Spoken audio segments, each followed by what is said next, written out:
The Tangent Egg podcast is aimed at a mature audience. It contains themes that are not appropriate for all listeners. It's important to note that we are not experts. We routinely have no idea what we're talking about and are just three idiots sitting around a table. Listener discretion is advised. Welcome to Tangenetic. I'm Seth, and as always with me are Swoosh and Jondo. Hello. Hi. And, well, it's Trailerama week. It's trailer season. I love trailer It's season. not even really a season anymore. They've compressed it down into, 5 days. Yeah. It's like when you're trying to pick summer out in Melbourne. It's like, it's that tiny little block between 2 o'clock and 4:30, and you're not going to get it all at the same time. Blink and you'll miss it. Yeah. So we're not going to go through everything. There was so many mini shows that exist now, and I've watched some of them, but a lot of it's look. There's no way to not sound like I'm being a bit of a dick here. It's a lot of indies talking, not showing. Yeah, and I don't enjoy that as much. But I like the fact that there are so many shows to show off smaller content creators from different countries. There's definitely enough. So we're going to just stick to the big ones. We already did the State of Play. We're going to be doing Game Fest, Future Game Show, and the Xbox Showcase. And Nintendo was just trash. Yeah. It was such a non-event. It was a lot of ports, Look, like a lot of things coming to the Switch, and that's about it. I can tell you right now what 90% of the fucking presentation was. It was games from 3 years ago that everyone's already played finally coming to the Nintendo Switch. They've finally been able to optimize them enough to play on the console. Yeah. Or they were games that we already knew about. Like, yeah, cool, there was a new trailer for the Dust Bloods, but we already knew about that. So they didn't really have anything to show off. Their two big showstopper titles were Kingdom Hearts 4, and I can't bring myself to give a shit about Kingdom Hearts. I'm sorry for the rabid fan base that franchise has. They really are rabid, aren't they? I'm sorry, rabid's probably the wrong way to put it, but I feel like if you like Kingdom Hearts, you like Kingdom Hearts. I'm yet to meet a fan that doesn't phone that's a Ubisoft franchise. Sorry? It's the wrong way to put it, but that's also a Ubisoft franchise. Yeah. Kingdom Hearts? Rabbids. Wait, no reason. Oh, Rabbids, yeah. Took us a second, we're special today. But people I know who are into Kingdom Hearts are like, they have merch, they bought the special edition PlayStations, they own every fucking edition of the game. Like, people who are into Kingdom Hearts are super into it. Yeah. I'm not one of them. I'm on the outside going, I don't get this weird franchise that you love so much. I tried. I really tried, and I just couldn't get through that first game and never wanted to go back to it. Oh, a friend of mine lent me the complete edition of 1 and 2. Yeah. And by the time I finished 1, I was like, I don't like this. And it's not a gameplay thing. Like, I just don't like it. Yeah. It's not for me. And again, this isn't hating anyone who likes it. You're all a bit scary sometimes, but it's not for me. So they announced that, and they announced a remake of Ocarina of Time. I mean, sure. Cool. I played that when it originally came out. I'm not going to go back and do it again. There's been another remake of that already from the, not the Switch, it was the one before it. 3DS. 3DS, yeah. So they did that one's probably closer to a remaster, the one they did on the 3DS. They just upscaled the textures and added some minor content upgrades. This one is a stem to stone, we're rebuilding the whole fucking game. Essentially, we've run out of goodwill. Do that thing every fan's been wanting us to do for the last 10 years. Is Ocarina of Time Nintendo's Skyrim? Yeah, kind of. No, they've only re-released it once. Can it run on a fridge? That's the real question. It's not Doom. So, so that's what we're going to do. Yeah, and like I said, everything else was ports and updates on things we already knew about. And that's cool, but it's not like big showstopper. Oh, yeah, we were waiting for that. I didn't know that was coming. That's a really big, cool reveal. Yeah. It was just stuff, and nothing particularly stood out. It felt like they had these two things they wanted to announce, but couldn't just do that. They needed some filler. It's like, here's a bunch of stuff that we're bringing to the Switch too. Yeah. The kind of thing that every other person puts in like that 2-second block where they're like, and other games coming to our platform. Yeah. And then they show a quick sizzle reel of like 6 games. That was Nintendo's whole show. Yeah. Anyway. Right, so we're going to start with Summer Games Fest. I don't know if this is a complete trailer playlist. The actual upload of Summer Games Fest was bugged in both places you could watch it. On YouTube, it has massive audio desync problems. And the other place you could watch it was on Twitch, where the frame rate on the trailers just fucking nosedived. I don't know why. It was super inconsistent, but it's terrible viewing experience. So I've got a playlist that has, I'm pretty sure, everything in it. I'm not 100% sure, so if I missed something, really sorry about that. It was a bad upload which is perplexing given the fact that this is the 7th year of Game Fest. I would have thought they had that shit on lockdown at this point. Generally. But whatever. We're here for the trailers. Yeah. So, first up, we are getting this is sort of a twofer.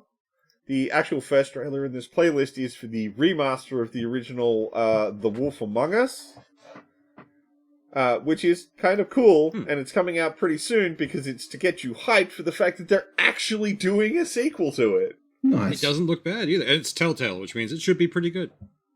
Well, I mean, The Wolf Among Us is original flavor Telltale. Original flavor Telltale. Yes. I'm hoping that's going to come over to the new game.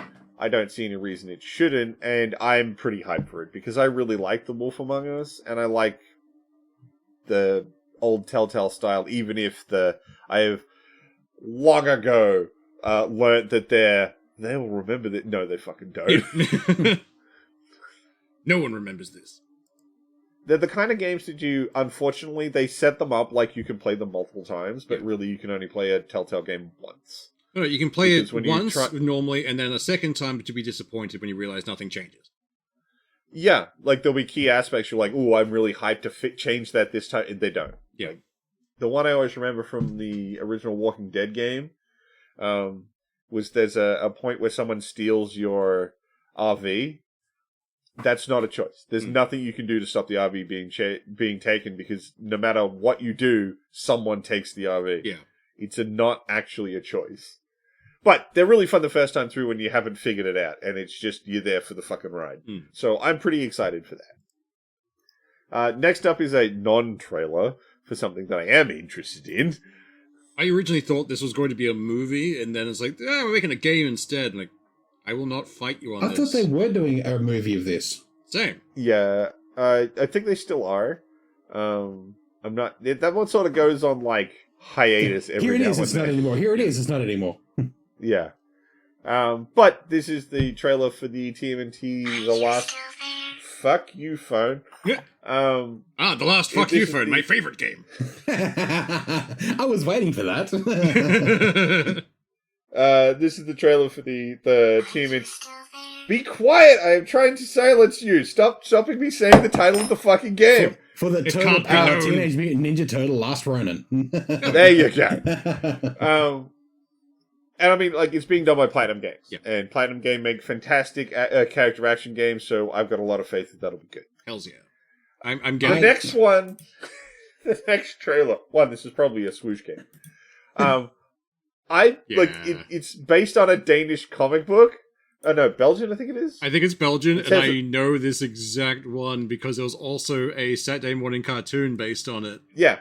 But, like, I haven't thought about that in ages. Me neither. I just looked at it and went, wait a minute, is this the fucking Basupalame? Yeah. And I have no idea where my brain dredged that from. And then I was watching this as part of the actual Game Fest, so they don't show you the title until the end. And then it's like, oh no, it is fucking Basupalame. What the fuck? Why do I remember that? Yeah, I'm probably going to pick this up because this is stimulating some interesting, like, things from my childhood. This is giving Crash Bandicoot energy. It is. Crash Bandicoot. And like all of the good ways. Yeah. I'm keen. This looks like fun. Yeah. It's just weird seeing him not cosplaying a cop, so... Yeah, I know, right? That's what threw me off, and I was like, I'm not sure if this is Masupalame, but I think it is because of the tail. Yeah. Next up is the DLC coming to Monster Hunter Wilds. Oh yeah, I forgot about that game. Yeah. Everyone did. I mean, Or at least everyone I know did. Even people I know who are super into Monster Hunter just sort of tapped out. It was just kind of more of the same, which, yeah, is great. It's more Monster Hunter, but there were other things that were taking my attention. Oh, great! It's more Monster Hunter, but it's also it's more Monster Hunter. Yeah. Yeah. Look, I mean, back when I was really into Monster Hunter World, I'd loved an expansion like this, but I just didn't get into Wilds. Yeah. I don't know what it was. I just never got sucked in. That's fair.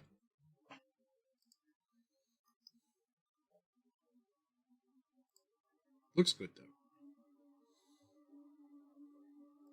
It looks pretty. Looks like Monster Hunter. Cool. Kill monsters, make armor. Always fun. Yeah, pretty much. Next up is, and I am just, I swear to God, some people just name their games to make me tongue-tied. Abiotic Factor. Yeah. Entropic Break.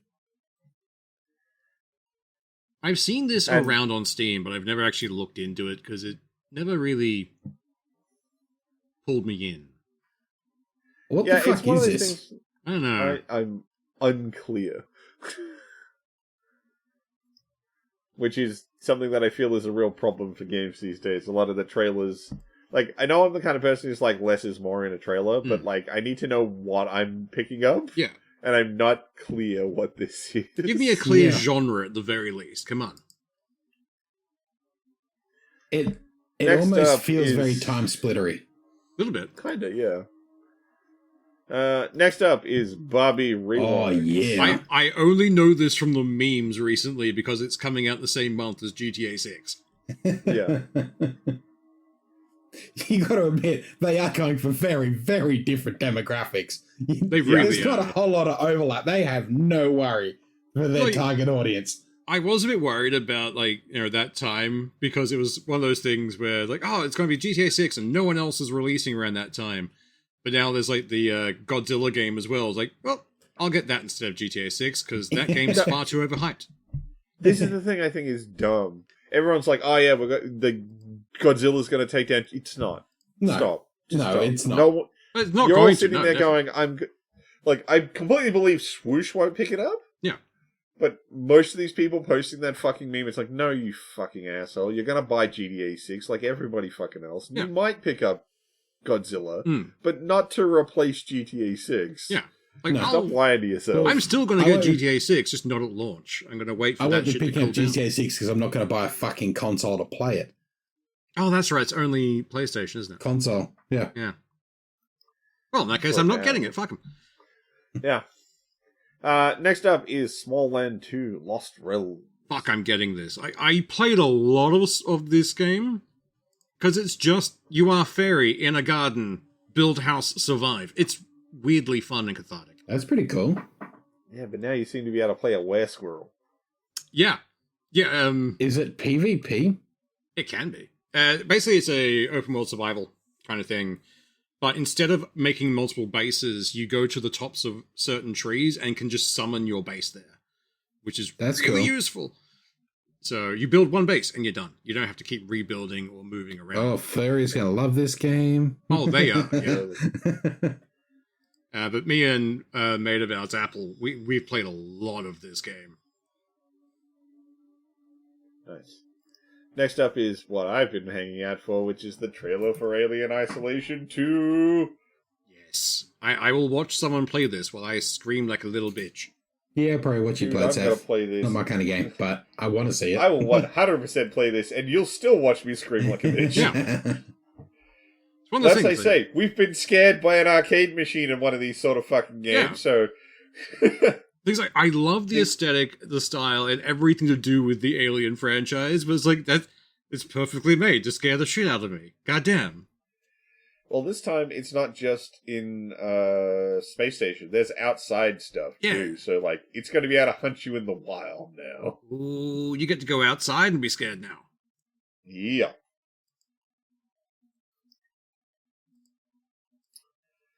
Next up is Revenge. What are Revenge. Revenge. Ooh, it's a puzzle adventure. It's a very nice aesthetic to it. Yeah. It seems like the kind of thing it's a lot more about like the experience of wandering around solving mysteries. This could be fun. I might grab this and chill out with it. Looks like a very vibe kind of game. Yeah. And sometimes you need those. Yeah. I like it. Looks like fun. Next up is Demi and the Fractured Dream. I hate when my dreams fracture. Look, I'm slightly hesitant because it's being published by Annapurna. And while they back stuff that's good, it's quite often not stuff that I'm that into. Yeah. Because they're the guys who did Life is Strange. Oh, that's right. So I'm not saying that this is going to be bad. It's just like a little bit of these like, this company doesn't publish stuff that I'm usually into. Yeah. Hey, it looks interesting enough. Depending on how much it costs, I might pick it up. Yeah, it's got a bit of a sort of a Zelda-y vibe. Yeah, like old school Zelda. And like some of the things they've taken inspiration from, what was the sand surfing one where you play as cat people in robes? Journey. Like some of the vistas they show kind of look like that. There's one thing that looks straight out of it, where it's like the sunset going across the things. Like this looks like fun. I could get behind this. Yeah. Next up is My Cannibal Family. Interesting. Yeah, it's it reeks of streamer bait. Yeah. Yeah. So basically, you build a theme park and then murder people in it. Yeah. I mean, fun, but I don't know, it feels like the kind of thing that'd be fun for like an afternoon, and then I wouldn't want to touch it anymore. Yeah. Not for me, sadly. I'd rather watch some streamers play this than do it myself. Yeah. Next up, The Road of Dust and Sorrow. Ooh. Which is kind of 2D The Last of Us. Little bit, yeah. It's got a nice style to it. Like, it looks very nice. The pixel art looks gorgeous. They have been getting back into that 2D. This War of Mine. Yeah. I might pick this one up. Could be fun. I'm pretty interested in it. I've been keeping an eye on it for a bit. Well, after we played that Cyberpunk one, I've been getting back into the whole side-scrolling, like, nice pixel art kind of stuff.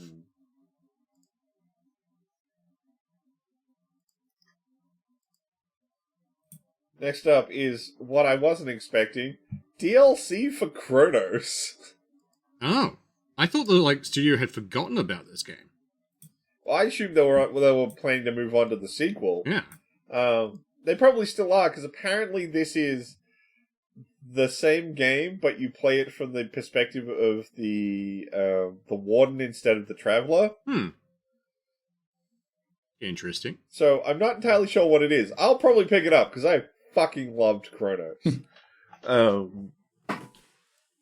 But yeah, it's like, we're getting DLC for that. Awesome. I definitely want that franchise to keep going.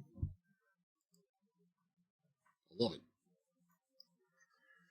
Next up is Remothered Red Nun's Legacy.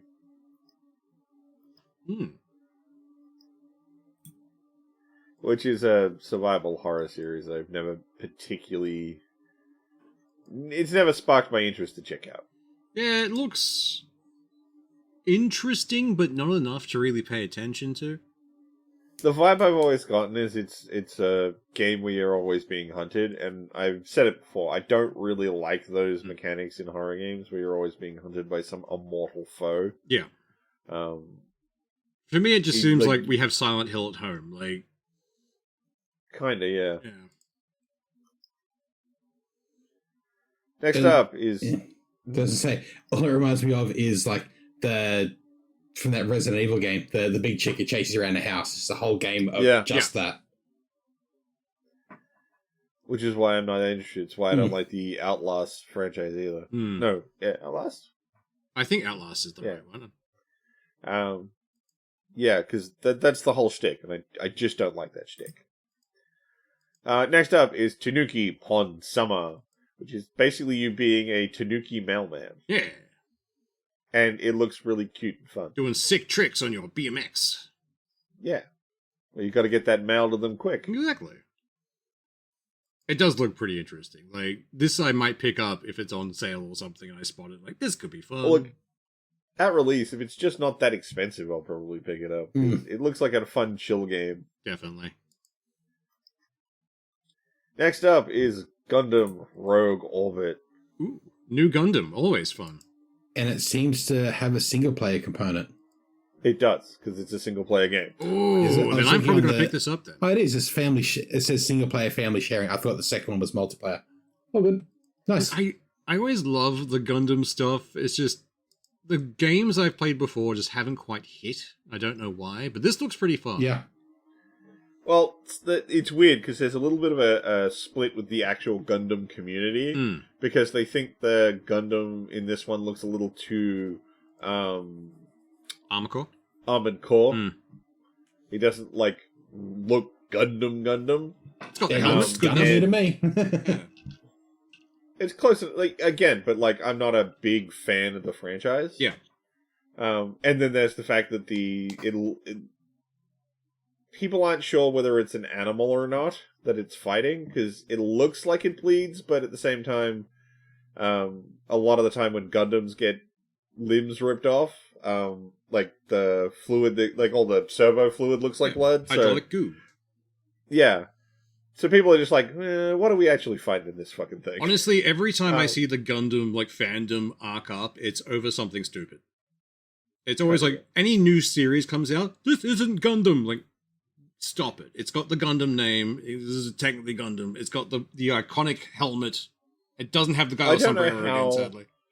In the Gundam community those people are, because most people I know who are super into Gundam are pretty open about new seasons, because the shows, every time they get a new full title, not it's a sequel to something, it's only online. It's got to do its own thing. Yeah, it's only ever online. Although, if you meet them in person, oh no, I love Gundam, it's always great. Then they go online, spew vitriol. Once you're a keyboard warrior, I don't care anymore. Exactly. Although that Gundam game will have a banging soundtrack because it's being done by Mick Gordon. It looks good. I'm probably going to pick this up. Well, I've already added that to my wish list. It's the first thing so far. Oh, is it already on Steam? It's on Steam. Yeah. Guess that's what I'm release date 2027, but it's on Steam. If I don't do it now, I will forget. Next up in the list is The Sinking City 2, which is a very Cthulhu thing. I love some Cthulhu. It's always fun. I mean, it looks interesting. I like Cthulhu stuff. I own but have not actually played the first Sinking City game. It does look good, though. I'd be very interested in checking it out. It's got a nice looking at this. I'd almost put in of a nautical horror or nautical thriller. Everything seems to be ocean or deep water themed. Well, that's because it's Cthulhu themed. Yeah.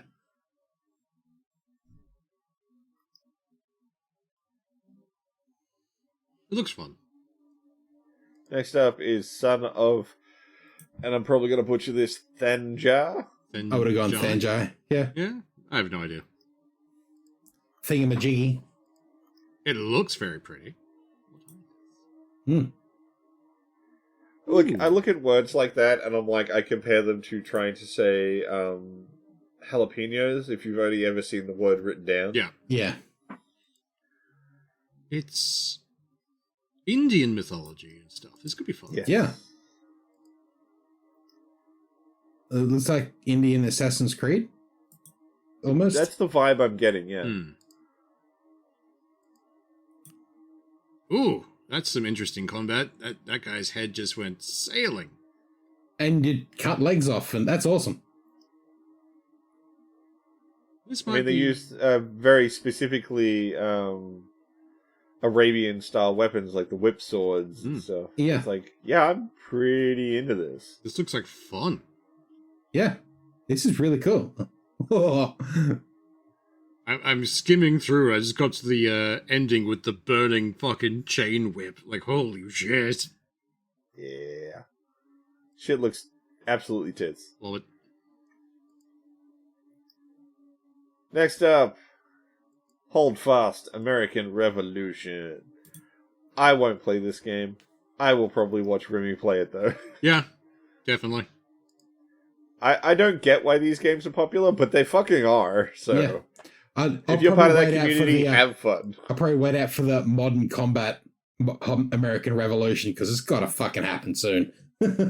Happening in the next 2 years or so. Live action.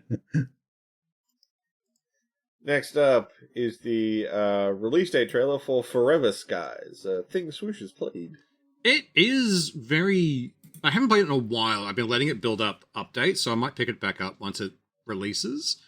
But it was pretty fun. It's generic survival-y kind of airship stuff, and that's my jam.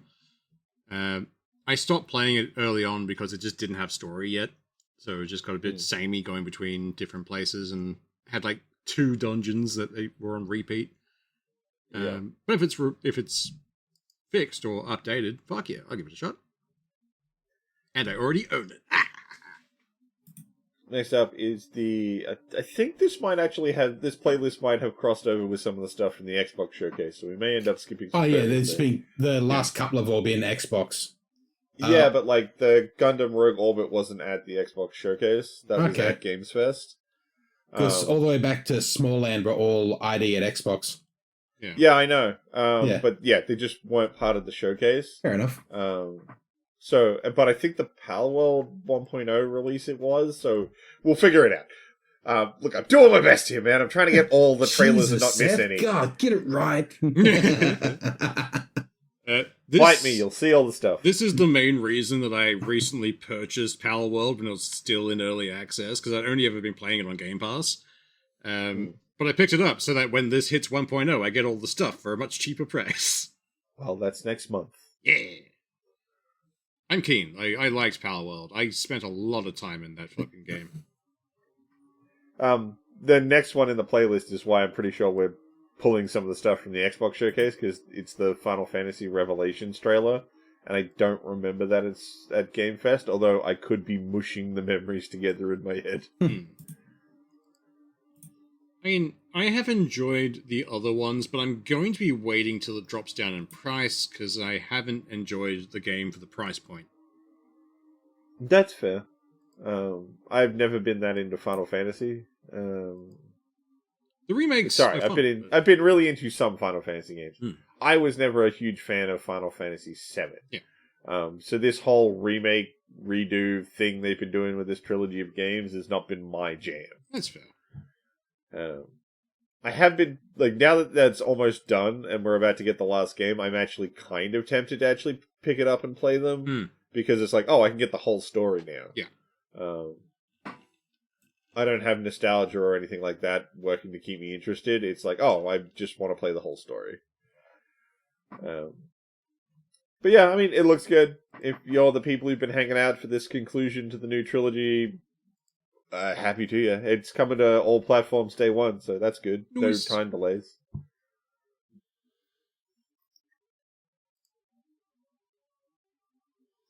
Next up is Lao's Lagoon. It's interesting. I might pick it up because I don't know why, but it's kind of like a weird mix of Mario Sunshine and Tailspin. I'm glad I'm not the only one who thought that. Yeah. Yeah, I'm probably going to pick this up.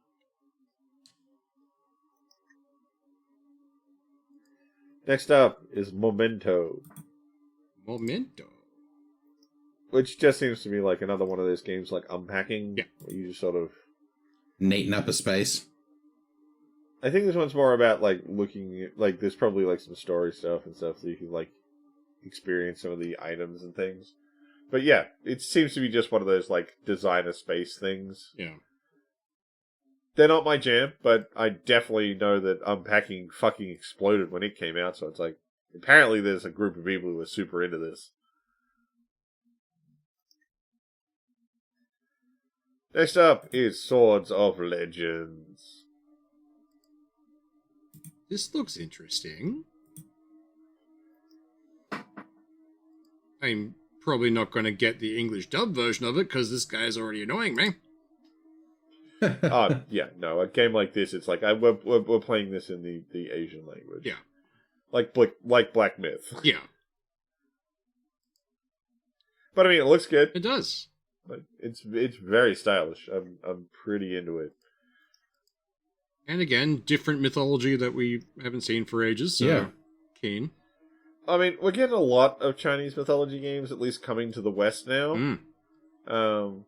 But it doesn't diminish how much I want to explore those worlds, because it's not a mythology that I'm super familiar with. We haven't been oversaturated with it. I'm sure there's some people who disagree with you, but I personally don't think we've hit the saturation point. Next up from Koei Tecmo is the new Attack on Titan game. I can't find any energy to give a shit. I didn't care too much about the anime. I don't think I'm going to get the game.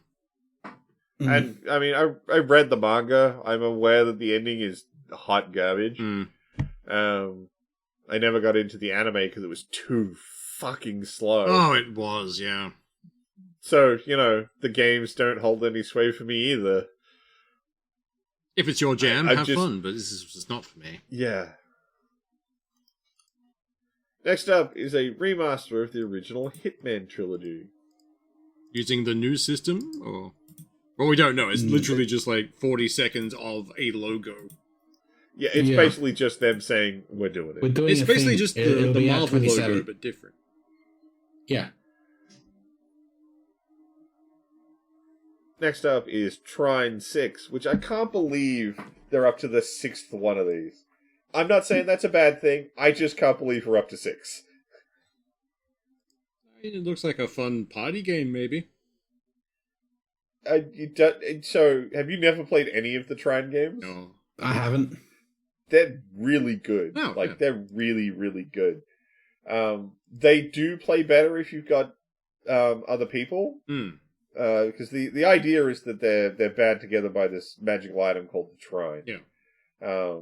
And when you play it in single player, you can freely switch between any character, so you can solve any puzzle however you want with whichever character. But if you're playing it in multiplayer, each player plays one of the characters, and you can't switch to any character that another player is already playing. So if you play it with a full team, it's like you've got to navigate 3 people through these puzzles, which can actually be harder in multiplayer than in single player. That would be a pretty fun party game then, yeah. They're not party games, they're narrative games. Are they? Yeah. Maybe just getting drunk with a bunch of mates. Like, we're going to play Trine now. Like, okay.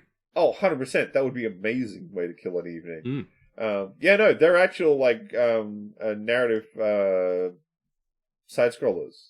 Nice. They're not party games. That is really cool. I may have That's a cool played concept. all of the Trine games.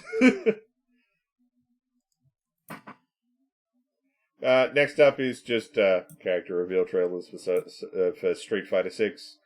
I'm sure that tickles the giblets of a bunch of people, but I'm not in the fighting game community. I just watch Evo. Yeah. Or the next game. I mean, they're getting Tifa. Yeah. The next game I'm kind of keen for if they don't drop the ball. It's Star Wars XCOM. Yeah. Yeah. Star Wars Zero Company. Which, it's XCOM Star Wars, and I think that's a cool idea. I would absolutely be down for that. As long as they don't fuck this up, it'll be fine. Due to come out in August this year. Yeah, it's not that far away. Even if it is bad, I'm sure the fans will fix it. Yeah. The mods will fix it for them. Next up was the big thing everyone lost their fucking minds over, which was the reveal trailer for Resident Evil Veronica, which is a remake of Code Veronica? Resident Evil Code Veronica. So they just dropped the code. And they're vibe coding now. It is going to take some work for them to rehabilitate the plot of this game, because a bit of it's kind of massively homophobic. Yeah. One of the villains... So the reason...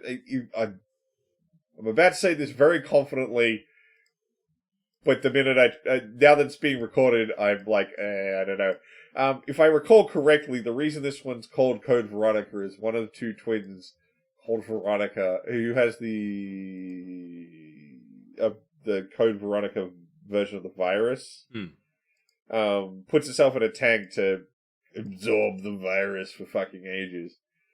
And her brother, so distraught without her, starts cross-dressing as her to try and sort of stay connected to her. And a big part of why that villain is considered villainous in the plot is because he's a cross-dresser, not because he's doing evil science. Yeah. So it's like, you're going to have to rehabilitate the shit out of that plot, because that's not going to fly. I watched Mike and Zach from Mike Burnfire play through the remaster that was done, or like I think a redo of it. Not to this extent, but it's probably one of the fan upscales. Possibly, because I remember that part was the thing I remember, but also the "I saved ammo for future use" was just spammed constantly because they found that so funny. So that's just in my head now. Look, they've done really well with all their other remakes. I'm expecting this one to do very well. It's still running on the RE engine, which is an optimized beast. Yeah, I'm expecting good things. Next up is a trailer fucking the first expansion for 007. Nice. This game came out like 2 weeks ago. Yeah. So it's but I think it's taking the Hitman approach. We're going to have a lot of rapid fire mini DLCs. Yeah. Like when they had the targets for the latest Hitman games. So there's a thing at the end. You mean the next trailer? Well, there's a thing at the end of this one for First Light, so it's like the year of stuff. They've got new gadgets that's coming to Nintendo Switch, that kind of stuff. For a solely single player game, it's got a lot of shit in it. Like they're adding a lot to it. Well, I mean, as you say, this is kind of IO's MMO. Yeah. They do this sort of stuff. Because, the next trailer is the next big World of Assassination token for Hitman. Could be fun. I'm not going to play it, but I might watch some of the people I consume on YouTube. I will kill. I will mostly absorb this through osmosis through a friend of ours, Angry. So he'll play the shit out of it and then let us know how it goes. Next up is Mistfall Hunter. Ooh. This is creepy looking. What are you? I seen Mist and I was like, Mistborn? No. No one's got the balls. I mean, it looks fucking cool. I mean, this could be very fun. I might pick this up, like, depending on how much it costs, when it comes out, blah, blah, blah. Nice character. It's got a vibe I'm into, though. Yeah. Next up is Chapter 7 of Season 3. I think we can go straight past that. Yep. Which one's this? I don't even know what that is. It's the newest season for Fortnite. Ah, gross. Let's move on. I don't give a shit at all. Next up, though, is the new trailer for Control Resonant. Ah, you mean the buy on day one thing? Yes. Yes. Like, I'm so fucking keen for this. I've downloaded Control again so I can, like, play it before this comes out to get hyped again. It just looks fucking cool. It looks all mind-bending and twisty, which is exactly what I fucking want. I cannot wait to see what Remedy's been cooking up. Yeah. Like, the first Control was fucking mint, and even if it's more of the same, it'll still be pretty fucking good.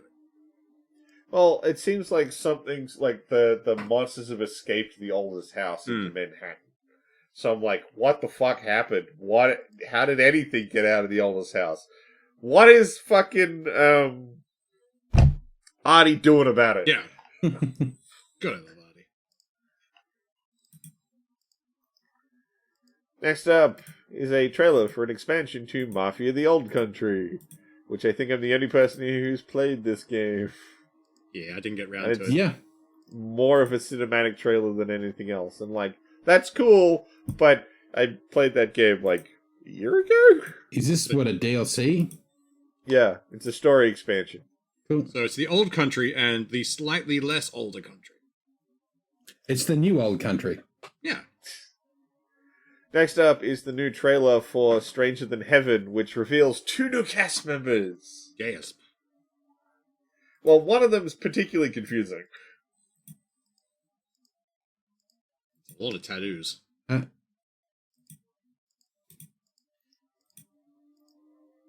So this is very... Was that Tupac? That is Tupac.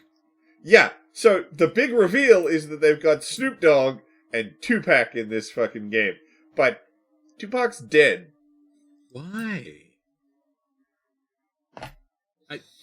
I mean, sure. I'm assuming they just wanted the name in there. It's like, yeah, this will boost sales. I don't know what the deal is at all. But they had when at Summer Games Fest, they had Snoop Dogg come out on stage and be like, "Yeah, it's really cool. We got Tupac in this game." Man, what? Even when he died, they wouldn't let him rest. They'll leave that hollow concert thing. Yeah. Look, I'm not saying they're doing anything disrespectful or anything. I just think it's weird. Yeah. Next up is RuneScape Dragon Wilds, which I think is an absolute waste of time because it's... Sorry, waste of time is probably too harsh a way to put it. I think it's weird because this doesn't look anything like RuneScape. So why is it a RuneScape game? Yeah. I don't know. Because it probably couldn't have stood without the heading. Yeah. Probably, because otherwise it just looks like a generic fantasy survival game. Yeah. Like, I love survival games. I'll probably pick it up if it goes on sale. Like, I'm not chasing after this. Look, as far as survival games go, it actually looks like it has some structure, which I think is good. I'm just baffled by its existence.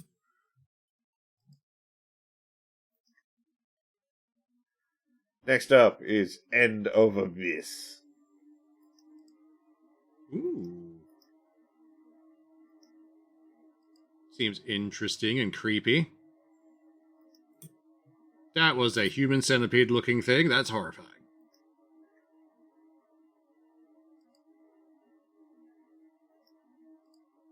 And the Hell 9000. So I haven't actually checked, but I don't think it's coming to Steam. Oh, that's unfortunate. It's published by Epic. Oh, God. Yeah, it's going to be an Epic jail. And if you go to the end of the thing where it shows you like all the logos for where you can buy the game, Steam isn't one of them. Name. Next up is Crossfire. Now, This guy has So an this is invisibility a- cloak. Harry Potter's gone fucking rogue. so this is a single player game. This looks interesting. I like it. Their big thing was they created new tech for how you interact with cover. You want to know what the new tech is? You get behind it? If you stand next to the cover, your character automatically squats behind it. Pretty sure that was done by a few games Looks already. like automatic snap to. No, they don't snap to the cover. If you're just near cover, they'll try and they'll squat down to be behind the cover automatically. That's their new tech.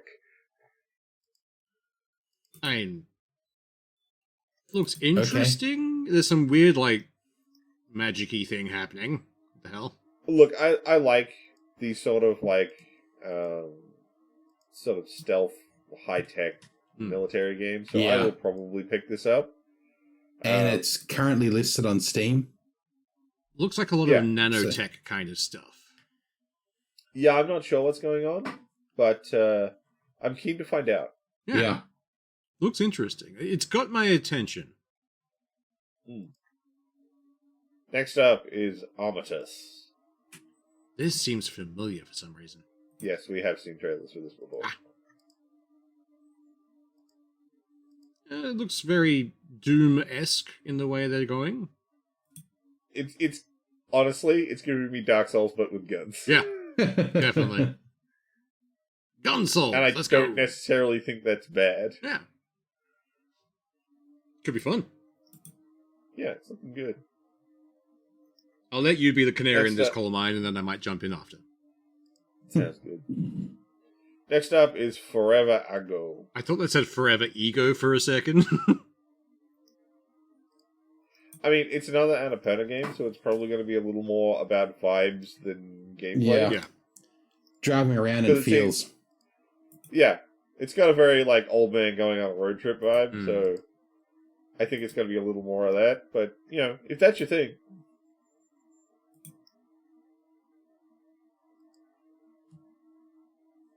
Next up is Leaf Blower Co.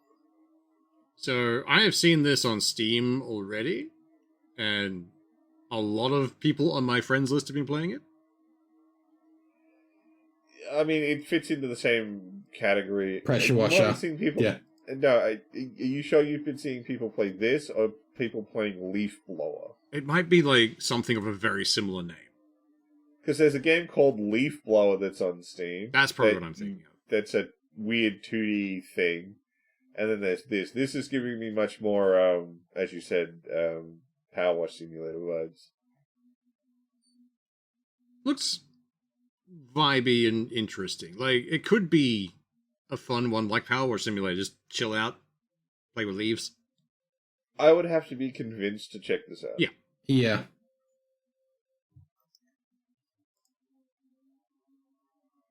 Next up is Serious Sam Shadowverse. I'll probably pick this up, to be honest. Look, I'm not even going to pretend I'm not an absolute sucker for Serious Sam games, just because insane murder things. Yeah. More cartoony Doom. I mean, yeah, the vibe's, like, way different. Oh, though. definitely. Yeah, I'm probably going to grab Serious Sam. It's never a bad thing.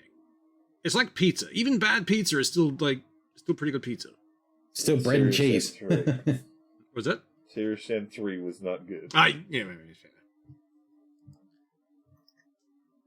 fair. Next up is Animio.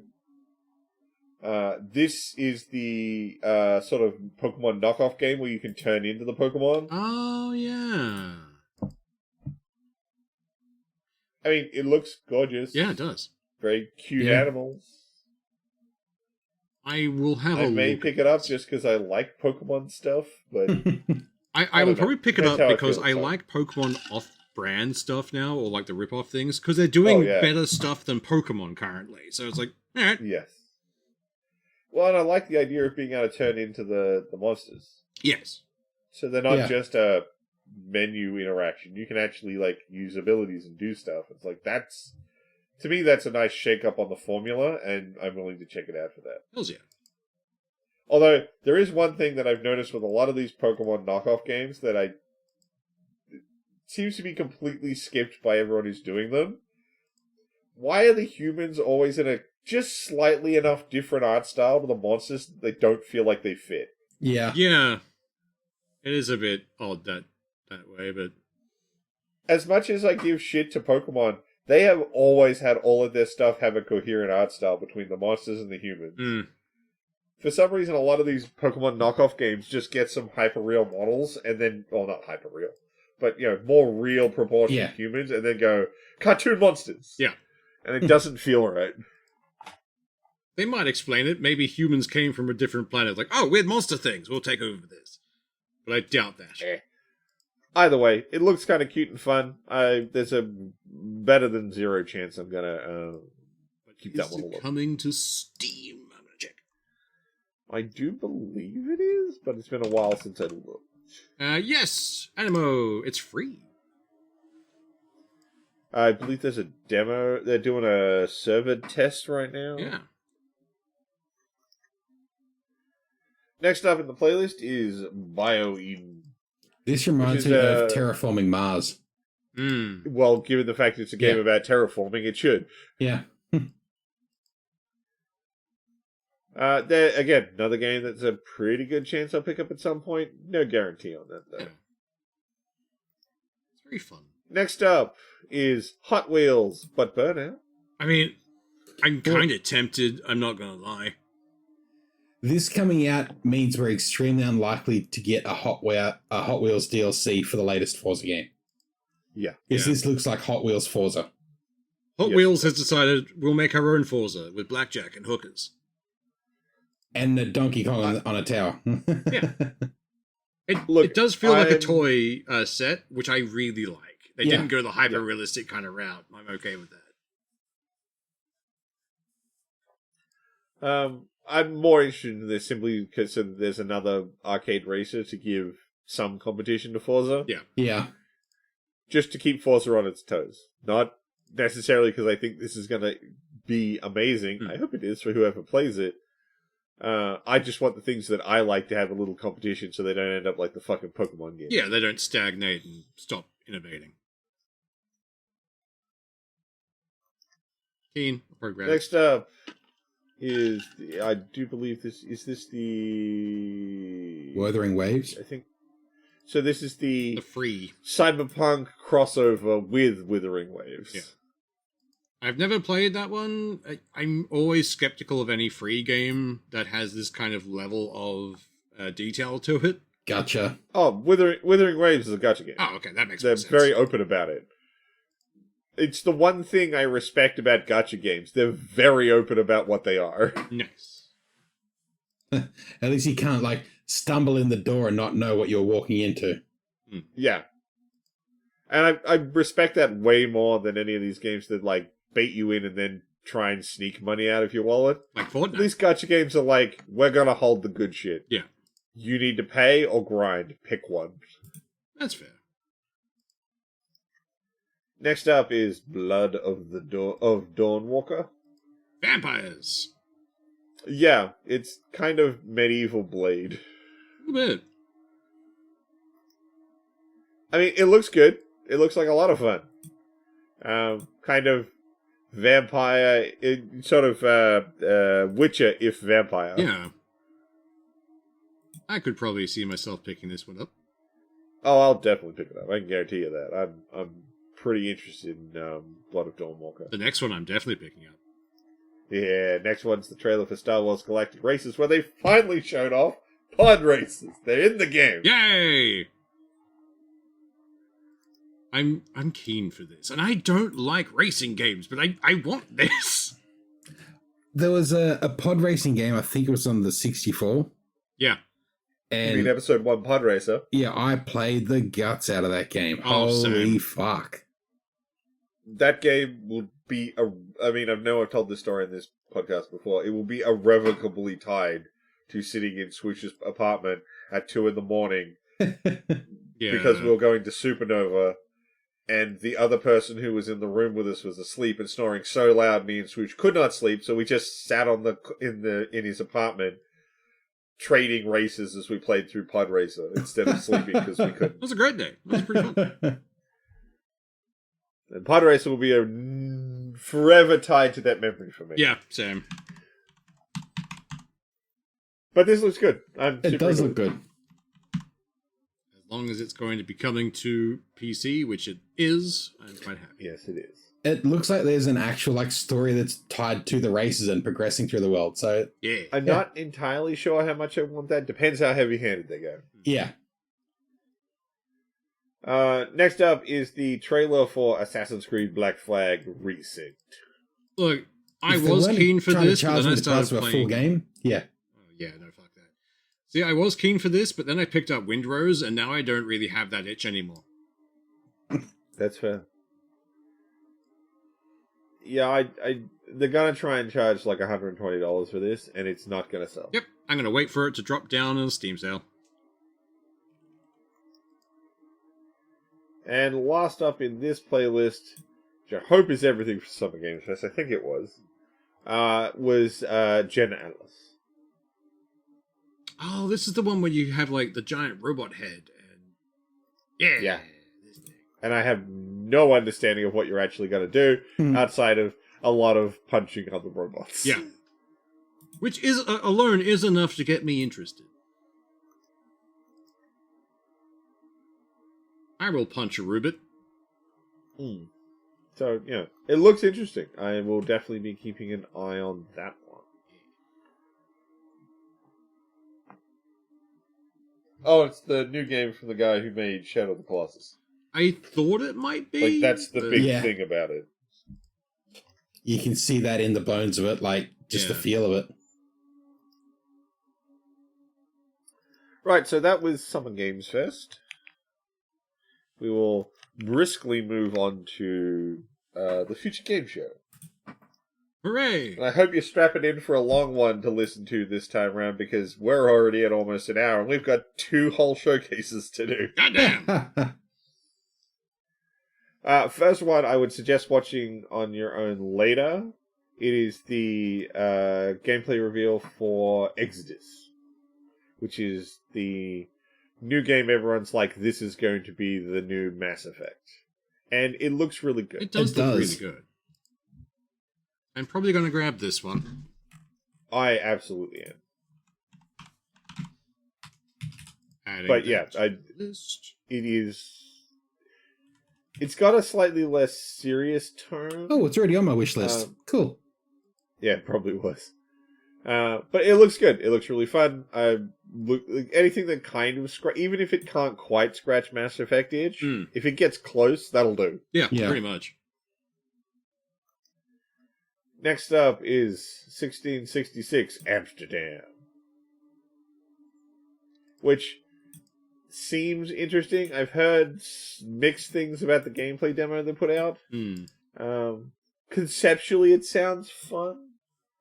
And there was a whole bunch of really dumb drama in the background, oddly enough, dealing with Ubisoft. Who would have thought? Because the guy who made this game, he used to work for Ubisoft. He was one of the original story leads on, I think it was Assassin's Creed 1. Yeah. And he eventually left. He wanted to make this game. He eventually left, went to THQ, started working on this project again, and then Ubisoft bought THQ and shit-canned it again. Yeah. And then he managed to get the IP licenses, and he's managed to leave, and now he's publishing it at last. But yeah, Ubisoft tried to double fuck him. They really didn't want this getting out. Another trailer. Next up is another trailer for Tomb Raider Legacy of Atlantis. That's already on my wish list. Yep. Same as that Road and Dust and Sorrow. Yeah, there's a couple of these that are just straight double ups, because like some of them had different talking head things over them. Next up is Deadroot. It's like a snail Dark Souls. Yes. Right. That's literally how they pitched it. I played Crab Souls. I'll play Snail Souls. Yeah, I'd say that reminded me of fucking Crab Souls. Yeah. I just love the giant derpy rat. He is very derpy. Look at him. He's adorable. I want 12. Next up is Clive Barker's Hellraiser. I don't know why, but I misheard you and thought you said Clive Palmer. I'm like, oh, shit. I would not have given that game any time of day if it was, well, unless it was about murdering Clive Palmer. Then maybe that would be pretty funny. Clive Palmer is Hellraiser. The whole game is you getting the nails into his head. No, you play Hellraiser, just tormenting Clive Palmer. So yeah, apparently the idea is that you play this dude who's just kind of a piece of shit, and you know, I'll do drugs and do dumb shit and have all these experiences, and then he gets to the puzzle cube. Gasp. And of course, anyone who touches the puzzle cube has horrible things happen to them. And from what I can gather from the trailer, they steal his girlfriend, and he has to. And supposedly he's got it in a different configuration than it's normally in, which gives him powers to do stuff. MacGuffin time. And he has to use the cube to find his girlfriend and save her from the Cenobites. It looks fun. Like, I will probably pick it up. I'm a sucker for a good horror-themed first-person shooter. That's fair. Another trailer. Next one is another trailer for My Cannibal Family. After that is The Lift. I remember this. Yeah, it's I think you're a maintenance guy. Yeah. If I recall correctly, it has been a hot minute. And you solve puzzles, fix things. I'm keen. I remember this looking very fun. Kind of chill. Yeah. It's looks like it's a lot more about puzzles than it is about any combat or anything. Another one of those like cozy games that I'm probably going to pick up when I'm fucking stressing about something else. Next up is Impermanence. Gasp. Seems weird. It seems a little like it's got some kind of ghost vibe, but I don't know. There's not enough in the trailer to really figure out the fuck they're on, but... Yeah. I mean, it's coming to Steam, so... Next up is Chronoscript, The Endless End. Ooh. Weird 2D side-scroller thing. So yeah, the idea is you're playing a side-scroller as you're going around the pages of the book, but things from the world outside the book can affect things in the book. Like there's a sequence that happens a couple of times where rats run across the screen. The idea is the rats are running across the actual pages of the book. Look, it looks kind of fun. Yeah. I'm kind of keeping an eye on it. I'm not sure if I'll pick it up when it comes out, but I definitely will watch someone play it if I don't pick it up. It's a really interesting concept. I think it'll look cool.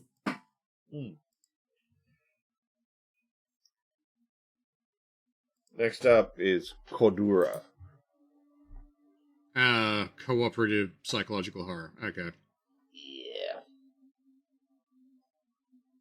Another one of those, that looks really cool right up until I find out it's a multiplayer game. Streamer bait. I'll watch someone play it.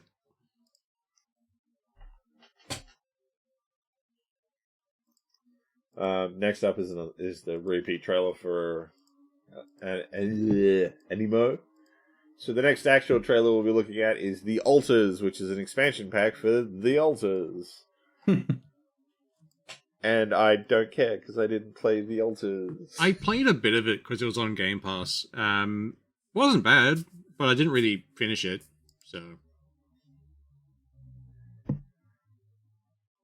next thing in this trailer is actually a small interview with the guy who made Vampire Survivors, which is hilarious because he wears a really dumb mask the whole time. That is a fucking Power Rangers villain mask right there. He looks like the guy who makes the Nier Automata games. Yeah. Yoshitaro. Because he likes to wear that big sphere head all the time. Yeah. And it's basically a whole big thing of them basically going, look, so we were making content for Vampire Survivors, and we accidentally made too much, so now I need you to give me $2 for it. Because, of course, the following trailer is the trailer for that expansion. Yeah. But, I mean, I kind of like that as just an attitude. Like, whether it went down that way or not, it's a fun narrative to be like, yeah, we were working on it, and then we made too much. Look, we're not going to ask you, can you cough up $2? $2 is all we want. Yeah, that's pretty good. You know what? Yeah, sure, I can do $2.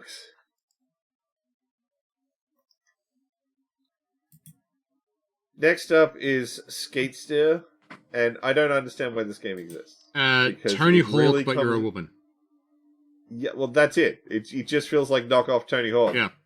And not like we've spent 20 years working on our version of Tony Hawk. No, it looks like they just ripped off Tony Hawk.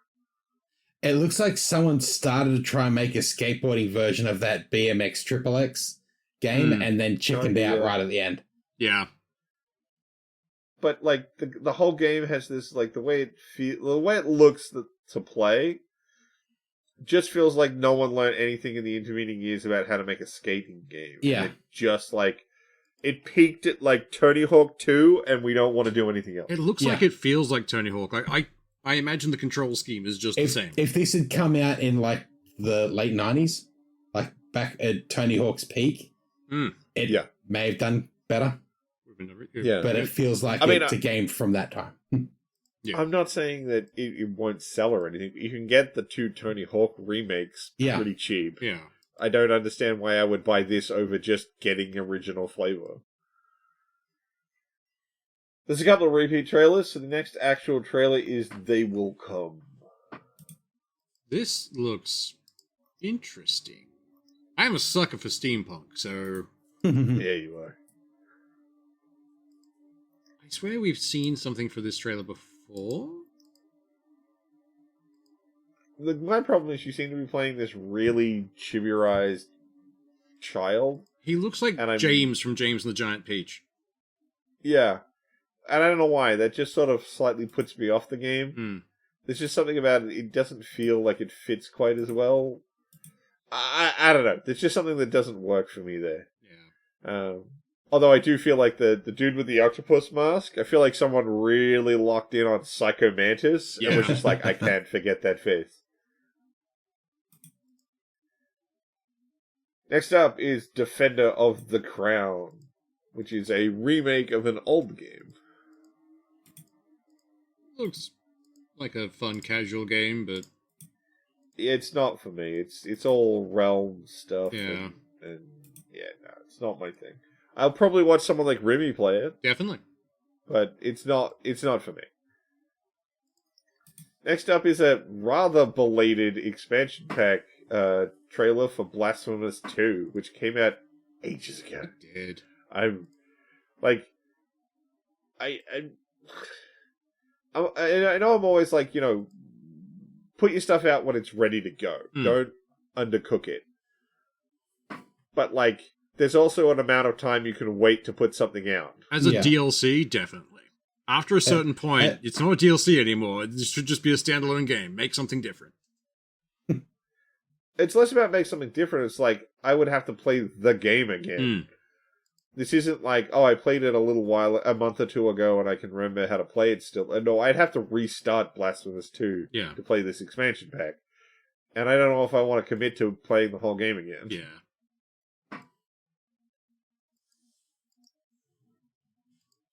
But look, it looks cool. I'm very interested to see to find out the lore it's going to reveal. But yeah. Next up is Ding Hai, the Ocean's Pillar. Third-person isometric, kind of Diablo-esque. I'm pretty sure it's more of a hack and slash than Diablo. Just a very pulled back hack and slash. Yeah. One of the villains was just a bunch of crab parts and tits. Yes, it was.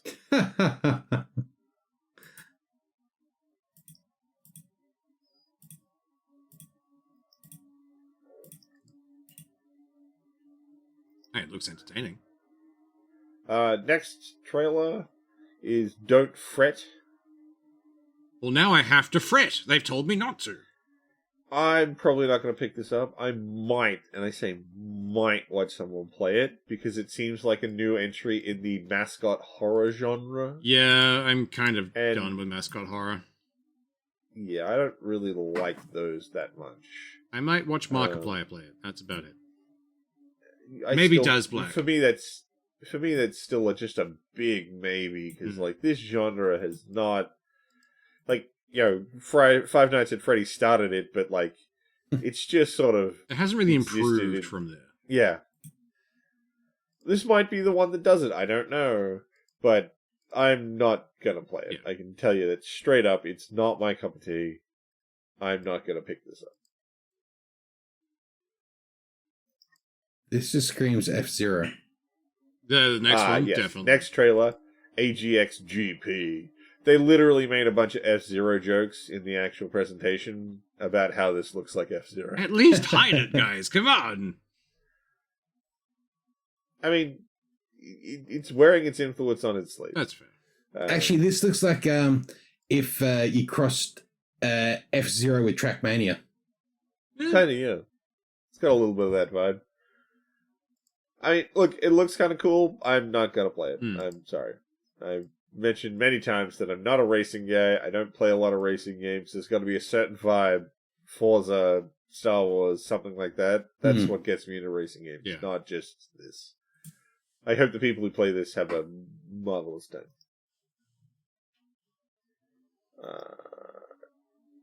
Crap, I'm moving around the trailers list too much. I do. Next up is Prison of Husks. Yeah, no. Which really looks like Dark Souls, but we did it on the 64. Pretty much. Yeah, it does. That's exactly it. Not for me. Look, there's a pretty good chance I'll pick it up. I don't know how I feel about that art style choice, but It is primarily the art style that's turning me off it. I can't see half the shit happening on the screen. It all blends together. yeah, it's a thing. Next up is Fading Echo. I hope this isn't the soundtrack, because that's already annoying me. I don't know why.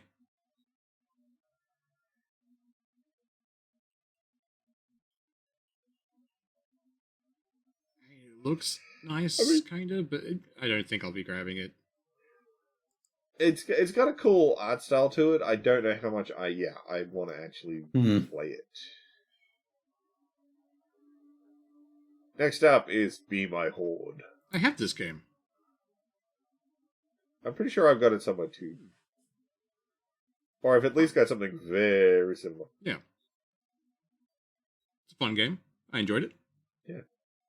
I mean, it's another game that's just doing a new riff on the Vampire Survivor thing. Yeah. Next up is, I'm pretty sure, a bunch of people who couldn't come up with an original idea, so they went, what if waifus? I mean, I like the name. So this is WTF, which actually stands for Waifu Tactical Force, which is just a multiplayer shooter game, but everything's petitied fucking anime girls. Every angle is just look at arse or titties. Yeah, pretty much. If Gooners could make a game. Well, then they'd be tits out. That is a good point, yeah. But yeah, it's definitely like we are aiming for a very specific demographic, and that's it. That's all we're trying to do. I mean, for fuck's sake, one of the iron sights has fucking cat ears. Yeah. One's a love heart. It's like, yeah, okay. It's going with the lol so random age of the internet. Yeah. I'm pretty sure they just put together, like, when we were at uni, one of the most common things was a bunch of, like, when you got to final projects, was just people making arena shooters. Yeah. I feel like these guys put together an arena shooter and just like, we don't have an original angle. Waifus. Anime? Yeah.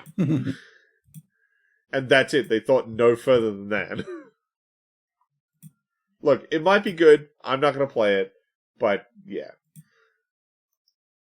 I don't expect it to be good. Yeah. Next up is the newest entry in the play it with my girlfriend range, Wheelmates. Pretty much. See, I can't play these games. I don't have a girlfriend. It doesn't work. So yeah, you play, in this one, instead of playing some kind of humans or something, you are a pair of RC cars. You know what this reminds me of? The old Macca's ads, where they had like the little car going up and requesting the meal. Oh yeah, I remember that ad. Yeah, no, I understand that vibe. And, like, a way to argue about each other's driving. Yeah, yeah. I didn't think about that. Oh, fuck. Breakup simulator.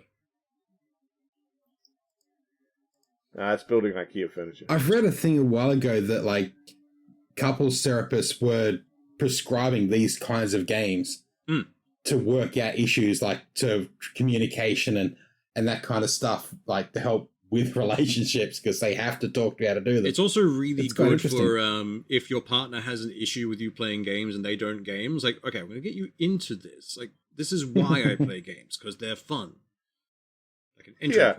First samples free. Until they're until you're getting really frustrated. Yeah. Next up is a DLC for Can, which is the mountain climbing sim game. I haven't got around to playing it. I probably will at some point. Probably pick up this DLC afterwards. I found those games too rage-inducing for me. I find something serene about just climbing mountains. That's fair. Next up is Dusk Fade. This is it reminds me of something. It reminds me of what you'd probably get if you took Kingdom Hearts and mushed it into Dragon Quest. Yeah, that's it. I'm probably not. I can kind of look at this and go, that's probably not my vibe. Hmm. It's following the old, like, Ratchet and Clank kind of setup as well. Like, there's the rail grinding, all those kinds of, like, that era of game. Yeah. So, like, an action platformer. Next up is Realm of Ink, which looks like someone taking shots at Hades. A little bit. Yeah, very I mean, much it has so. its own style, but yeah, it's definitely rolling down that path. Yeah. And I don't hate that, because, like, more games that are doing what Hades are doing, oh yeah, I can work with For that. the aesthetic of it, I'm actually getting a little bit of that Mark of the Ninja. A little bit. Yeah. Hmm. Next up is Halloween the Game. And this is the trailer for the single-player campaign. Yeah. So I'm assuming it has, like, the multiplayer thing where you play as the, like, isometric. Oh, isometric. Yeah, the 3-on-1 thing.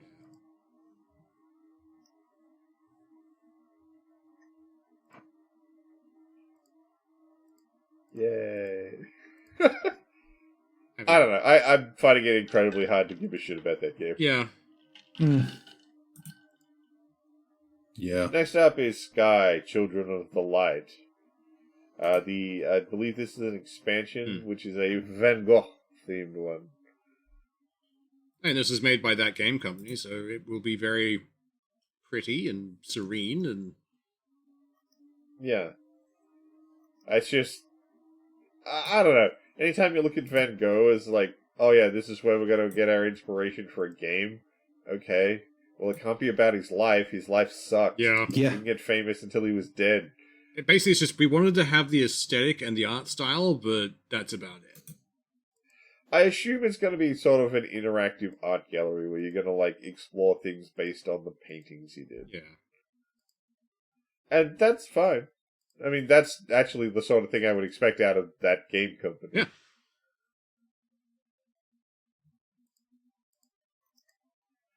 Next up, and I can't believe this was at the Future Game Show, given the fact that it came out before this showcase went out, Yeah.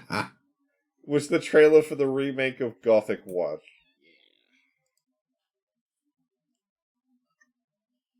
I mean, Which is, like, the most Eurojank game ever made. pretty much. Well, that's, like, a lot of people... I haven't actually read a lot about this remake, but a lot of people were really hoping it's like, okay, don't touch too much of the mechanics and the story, but tighten all the fucking bolts on this bitch. Yeah.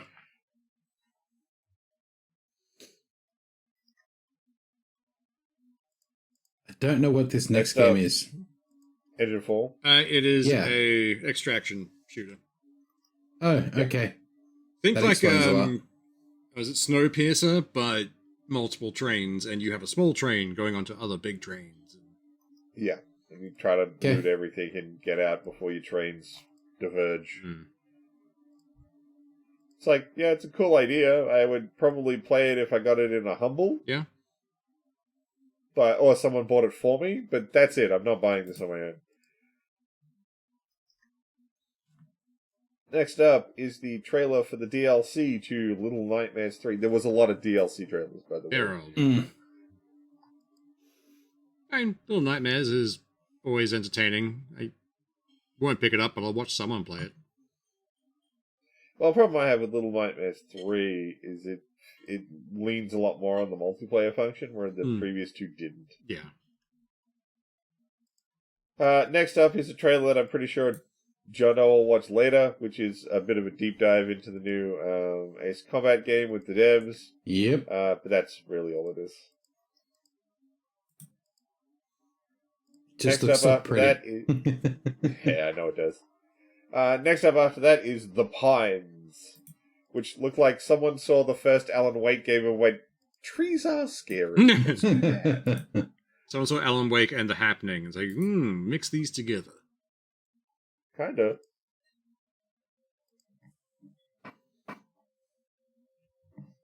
I'm not opposed to it. It looks nice. Yeah.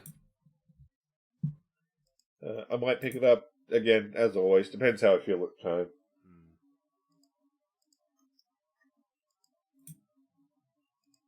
After that, we've got War Dogs, which is the newest game to try and bust into the very crowded military shooter genre.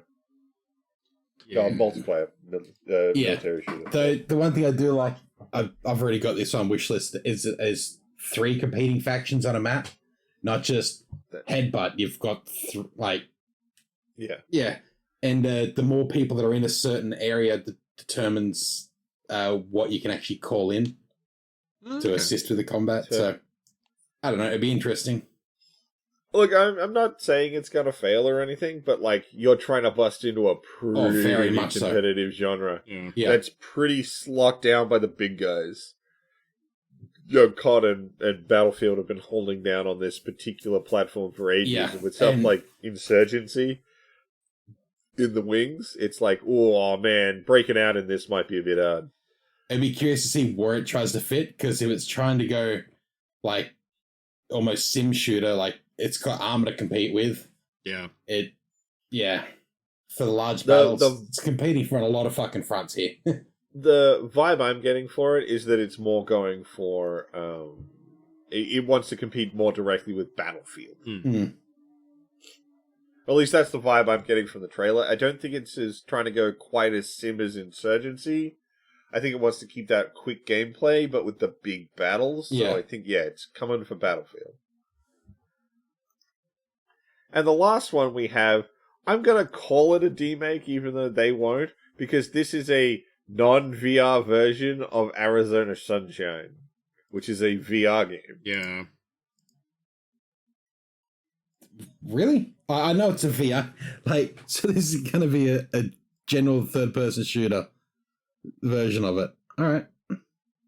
Look, I think they've remade it in some capacity. I'm not entirely clear, and I don't know why they bothered, because the only thing anyone knows about Arizona Sunshine is it's a VR game. Yeah.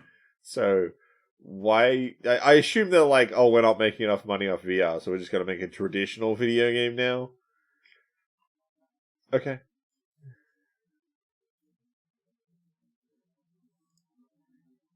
Could be entertaining, but it would have to be cheap. Yeah. Pretty much. Yeah. 100%. Alright, and that's that one. So now we've just got Xbox to do, guys. We're on the home stretch. We're almost there. I can smell my dinner.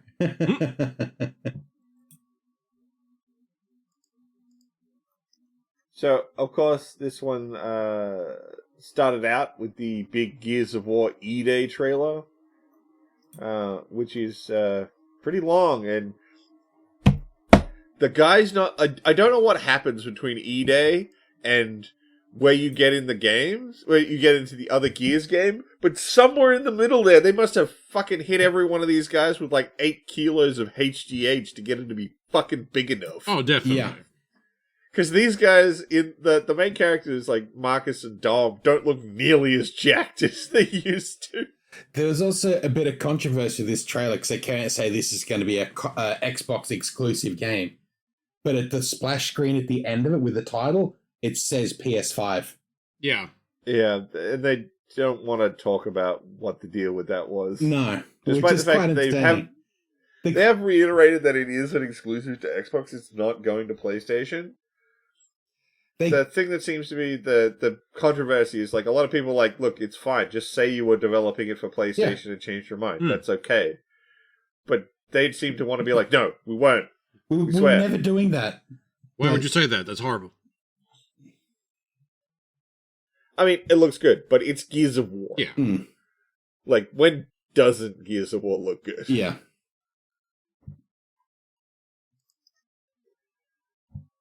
It's a long thing. I'd recommend watching it. It's actually pretty cool. Yeah, it looks pretty and yeah. I don't know if I'll buy an Xbox to play it. I'll hope to hell they one day bring it to PC, but... There's a pretty good chance we'll get it onto PC. Actually, I think, isn't it on Steam? I'm pretty sure Gears E-Day is. Let's ask the great Yeah, Steve. E-Day is. Yep. It Oh, is. nice. It's on Steam. Coming the same day. So, awesome. I will probably pick that up because I absolutely adore Gears of War.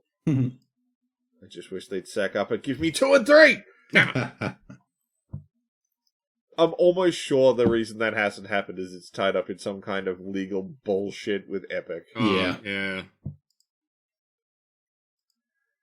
Next up is the new trailer for Fable. This has been coming for so long, and I'm kind of over it. Well, okay, so they scrapped all of the old developers who were working on it. This is the new one. So this isn't the Fable that Lionhead was doing stuff with or any of that crap. Okay. They decided to... You know what studio they picked? What? The one that makes Forza Horizon. Okay. So Playground Games, who make Forza, are making the new Fable. And this looks really good. Yeah, it does. I mean, I'll see how it goes when it's released, but... Where the previous Fable games have been like that little bit cartoony, like they've had that sort of vibe to the characters and the world around them. This is the one that's going like, let's go realistic. Let's make people look like people and deal with it. We'll ground the game out. Maybe that'll actually make it good instead of having an achievement for farting on chickens. Yes.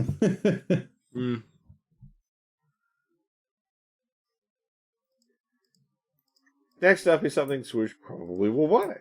Maybe. Is the new Spyro. I mean, I would be very tempted. I know you like mascot platformer games.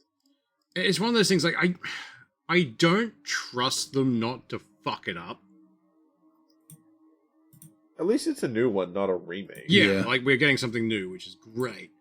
So I'll probably, like, have a look at it, but I might wait until after release for a bit. I think the only thing that has me making some small questions is once you get to the back half of the trailer and you actually see the gameplay, it's got this open world vibe to it, and I'm not entirely sure how much I like that. Yeah. But I'm not willing to say it's gonna be bad, because they could do something really interesting with it, but it's just like, I don't know, man, you're adding a open world to a platformer. I don't know how I feel about that. Next up is the new trailer for the new Persona game, Persona 6, which I will not play, because I don't like the Persona series. I don't think I've ever actually played one fully. No. They're not my thing, because they're, like, I like the concepts that they do, I just don't like all the slice of life relationship stuff that you have to do in those games. It's just not my vibe. Yeah. So I don't hold it against the rest of it. And I will admit, all the weird, like, Persona stuff they do with all the weird, like, this is what I think of what I look like in my own head stuff is... That shit's crazy interesting. And I think that's amazing that they can do that. I just don't want to slog through all the other stuff. Yeah. It looks like they're going for more of a ghost horror vibe, this one. So that's kind of cool. Next up was their fucking trailer for the Halo campaign Evolved, which just, it sounds so stupid. It does. Yeah. The only thing I know about this is the internet getting in an uproar because a section of the splash page was purple for some reason. Okay. It's weird. I don't know. So the big point with this trailer, though, is they're pointing out that they've added 3 entire new mission sets into the campaign to elaborate on some stuff, I guess. Couldn't this have just been an update to the fucking Master Chief Collection? But then they can't charge as much. Like, it's dumb. This is the problem is, it's not like you've never remastered Halo 1. Yeah. Halo 1 Anniversary Edition, which is included in the Master Chief Collection, looks fantastic. It does. No one was sitting here going, you need to make it again and make it look better. No, everyone was happy. We were done.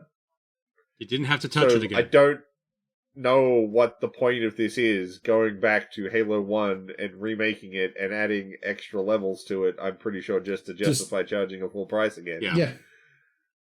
I just, like, what was the point? Why are you doing this? Oh, and I think they're adding more continuity with Halo 2, because there's brutes now in Halo 1. Yeah. I just... Yeah, no, I don't get what the point in making this was. It's completely unnecessary. Everything in this could have been an update or an inclusion in the Master Chief Collection. It's a retcon cash grab. That's all I see it as. I would have let them maybe charge $40 and it's part of the Master Chief. Yes. Yeah. Yes. It's like DLC I'd go for that. But they're not. They're going to charge full, like, in Australia, $100 plus for this. And I'm going to be annoyed about it. Definitely.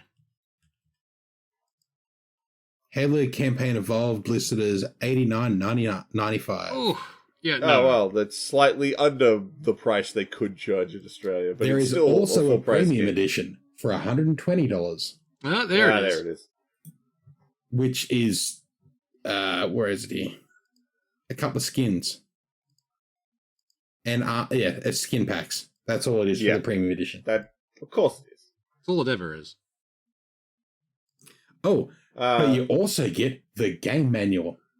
Yes. And an art book. Oh my god. So, next game, which, again, this was one of those things where, like, you guys can see the title of the game, but when I was watching the show, they didn't show this till the end, so I'm like, what the fuck is this game? It looks really fucking cool. I'm pretty into it. To find out that this is Resonance, A Plague Legacy, which is the newest game in the Plague Tale series. Yeah, it's like, what the fuck? Very different from the last Plague Tales, so I kind of keen, though. I wouldn't mind picking it up. Oh, this looks great. Yeah. I'm absolutely on board with checking this out. This looks fucking fun. Looks very fucking pretty. Like, goddamn. And I played all the other Plague Tale games, so I'm like, ooh. The other ones were great. Like, I really enjoyed the Plague Tale stuff.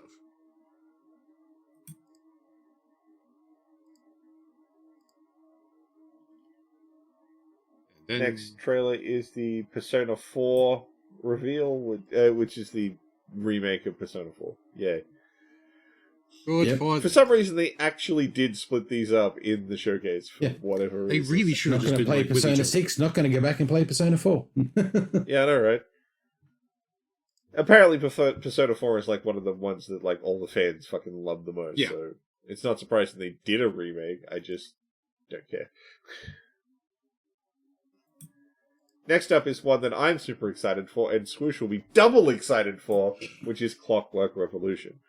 Yeah. Which is basically steampunk Bioshock. Yeah. Yeah, it's already on the wish list. Yeah, I know. I'm pretty sure it was on the wish list from the first time we saw the trailer last year. I'm just going to double check to make sure. Yes, already on the wish list. Yeah, I was pretty sure it was going to be. I mean, we get a lot more look at what's going on in the game, and it looks fun. It looks really... It looks entertaining and Look, I can't think of anything to say because the trailer says everything I've got to say way better than I can. Yeah. Just watch the trailer for Clockwork Revolution. It looks really, really fun. It reminds me of Dishonored for the art style. Yeah, that's fair. Yeah, and I fucking loved Dishonored. Dishonored was great. Oh, yeah. Especially like the robot faces. Yeah, no, keen. That's definitely a thing. Next up is State of Decay 3. Well, I didn't play State of Decay 1, I didn't play State of Decay 2, I'm probably not going to play State of Decay 3. Is this game? Zombie survival. Yeah. They're sort of a single-player, light multiplayer zombie survival game. Oh, fair enough. It's build your base, find survivors, try and grow. Yeah. I might. And you can invite your buddies to help you do it if you really want to. I might grab it on sale or something. Could be fun. I am just the sucker for survival horror. Oh, survival games, I'm pretty sure you can get the previous 2 games pretty cheap most of the time. Nice. Next up is the new Crazy Taxi game, which just feels like, really, is this something people were actually, like, legitimately asking for? I know there's a lot of, this is nostalgia bait. That's all it is. It's got a lot of cult classic vibe to the original Crazy Taxi, where a lot of people like to talk about how much they loved it at the time. I don't know how much it'll do now. It's just 90s nostalgia. I'm probably not going to pick it up. And I enjoyed the first Yeah. Crazy Taxi, but not enough to pick it up again.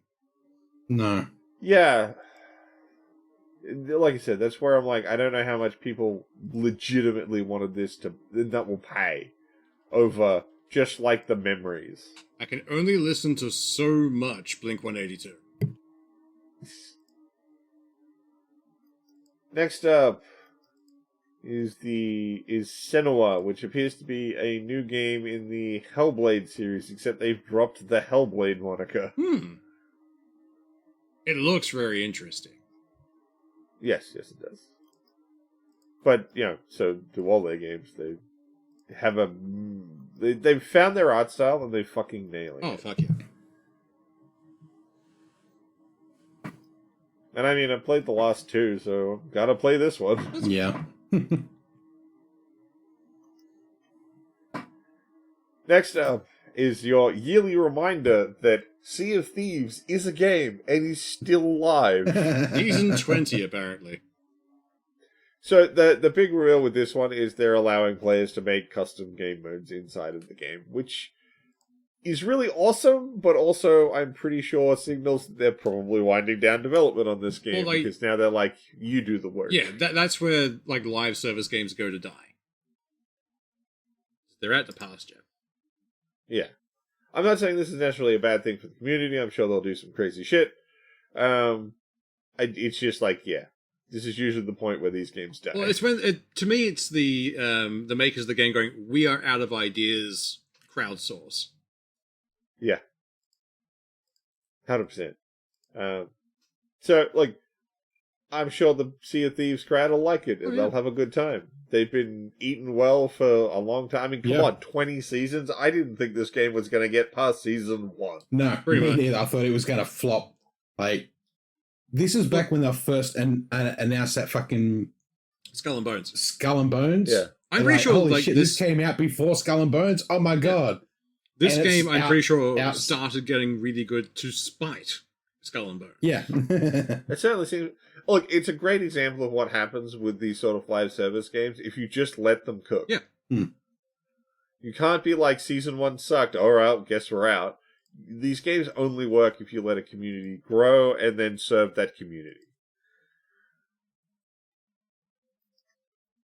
Next up is the new Metro game, Metro 2039. I absolutely adore the Metro franchise. I have read the books.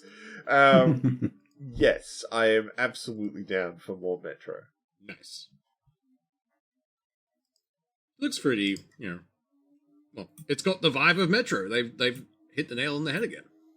Well, it's the exact same studio working on it as the last one, so... Let's go.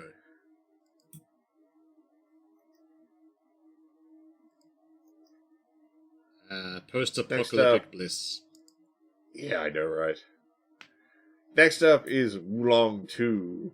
Oolong. Now, Wulong 1 was pretty good, but definitely had some slop in it. Yeah. So I'm hoping they've tightened it up, got it a bit more focused, and we'll end up with something pretty good. Hopefully. It's very pretty looking, but I don't know. Look, like I said, I played the first Wulong game, and it was pretty solid. It just, like, some of the combat was a bit, like, not quite refined. Some of the storytelling wasn't super great. It's, like, exactly what you expect for a first try at something. And then it's like, okay, you've got the chance to do a second one. Tighten all the bolts, and you've got a good product. Can you do that? It looks nice. Hopefully they've learned those lessons. We can dream. Next up is Bad Magpie, which basically just looks like someone Untitled looked Goose at, Game by Magpie. Untitled Goose Game. Yeah. All right, I'm kind of liking the trailer. But it's not even like Oh. Australian, like vicious magpie. It's like, looks like European magpie. Yeah. Yeah. You don't even get to dine swoop the cyclist yet. Yeah. I think that's kind of the point in this one, is that your magpie can't fly. Yeah. Look, I don't know if I'll play this. I'll definitely watch someone play. Yeah. If I got this in a Humble Bundle, I'd play it. But Oh, yeah. other than that, 100%. probably not. I'm not going to go seeking it. Next up is a game that I could not believe was in an official Xbox showcase, Yeah. which is a game called Join Us, where you make a cult. This feels like one And of those not like in fake the- games that appears on like Instagram ads. Yeah. Or some fucking asset flip slop you just see on Steam and then immediately ignore. Yeah. And this trailer was in the show. Yeah, I'm not interested. I have to assume that the dev was like, the only way we can sell this game is if we pay the ludicrous amount of money it'll take for us to get this into the Xbox showcase. That or it's the passion project for someone's like a CEO's kid or something, who knows. Yeah. Yeah, maybe. It looks like an indie slop that just got the Ubisoft other Unreal assets. Just throw it all Yeah, together. yeah. And It looks like an asset flip. Yeah. Yeah. The opening of it looks like you're going to play Far Cry 5 from the bad guy's perspective. Yeah. And then it just goes, oh, okay. Just it's assets flip. Yeah. Yeah. And, like, again, I'm not talking shit about some things someone made. I've never made a game, so... But at the same time, it's like, how is this in your showcase? This isn't showcase material. Outside of the fact that, like, topic-wise, it's a bit... for a studio, for a big publisher like Microsoft to be showing off on stage, and then it doesn't even look good. It's very, one of these things is not like the other. It stands out weirdly. Next up is the trailer for the new expansion to Fallout 76, because they're still putting those out. How? It's universally hated by almost every Fallout fan. But it still makes money. Yeah. It's not even a gameplay thing, really. It's mostly just Vault Boy doing stuff. Yeah. Next up is the trailer for the expansion pack to Doom the Dark Ages Revelation. Oh, look, something I'm actually going to buy. Yeah, I like day one. I'm there, and it's coming out like the 6th of next month. Fuck yes. So it's not even that long to wait. No price yet, but... Looks like it's more Doom. Hey, cool. Yeah. Look, I love Doom Dark Ages. It's fucking great. Yeah, I was super into The it. combat loop was tight. It was great. They finally found a good mix between Doom 2016 and Doom Eternal's combat styles. Yeah. I'm keen. I'm getting that. Yeah, same. Next up is Age of Empires 4 Riders of the North, which is their new expansion.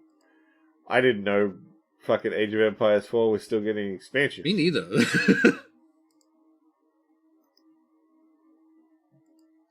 I mean, I haven't played Age of Empires in a very long time and don't intend to play it again No. soon. Yeah, no, I haven't really seriously played an Age of Empires game since Age 2. Next up is the reveal trailer for Minecraft Dungeon 2. Didn't play the first one. Neither did I, because I mostly heard it was just a cheap knockoff Diablo. Yep. I have found so many better alternatives to Minecraft that I have no intention of going back to that franchise. Yeah. It's definitely, in my opinion, a franchise that stagnated its position. They got to the top of the pile, mostly by being first, Yeah. and then just sort of went, yep, that's good. It's a shell of what it used to be. It feels too corporate now.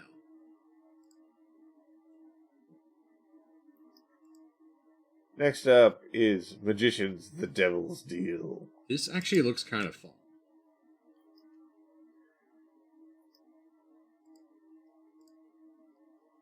I mean, I like the style.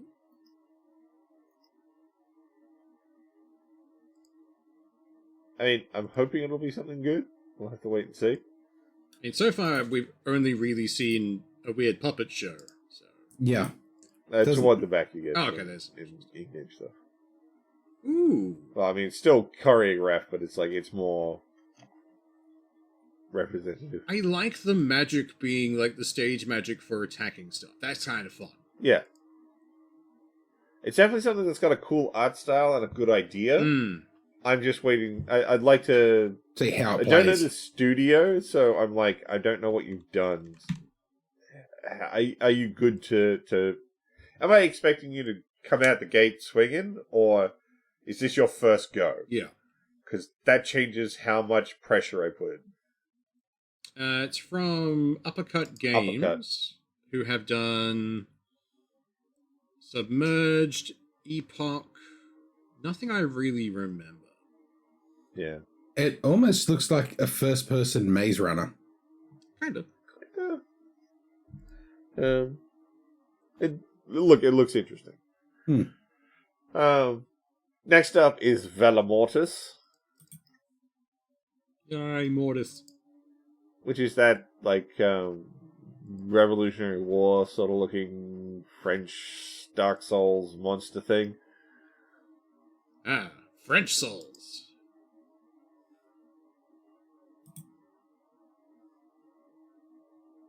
I mean, it's got an interesting art style, but probably won't grab this one myself. Oh, I will. This is like my fucking jam. That's fair.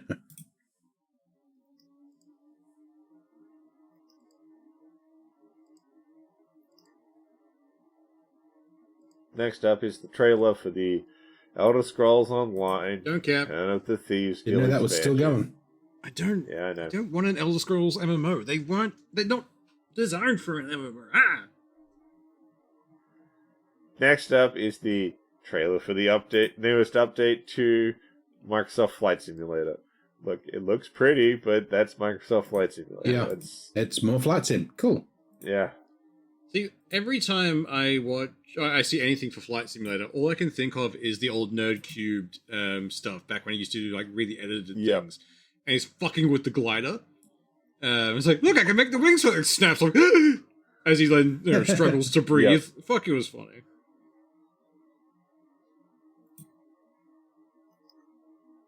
I mean, it is gorgeous, but at the cost of melting my graphics card.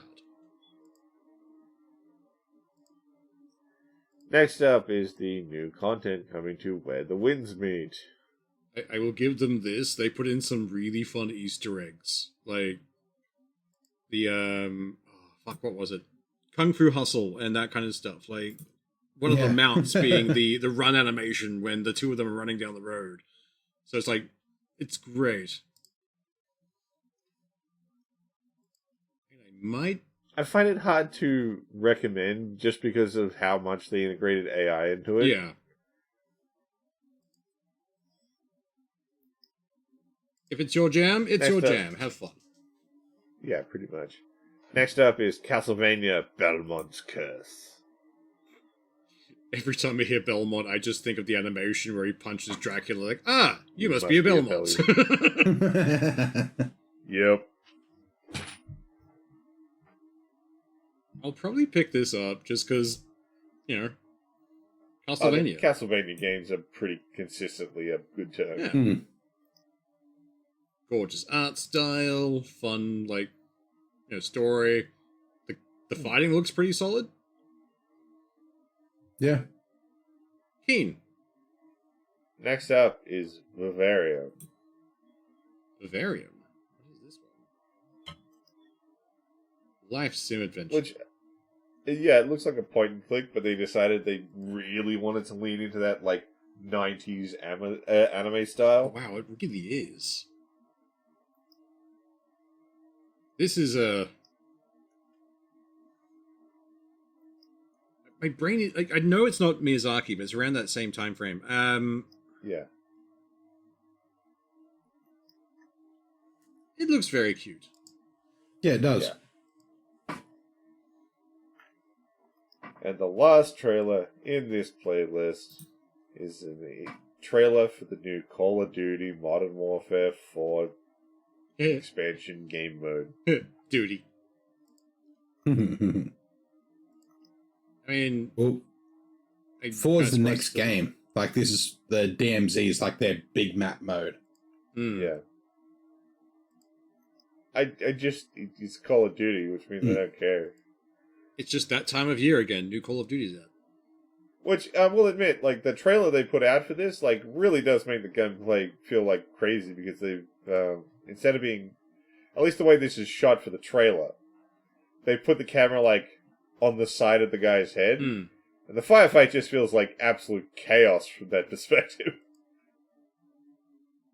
See, the problem is the person playing is doing it in no way that any Call of Duty player plays. It's like, I'm going to sneak and be careful and just walk. No, they're running full blast around with a shotgun, screaming their heads off. Thank you.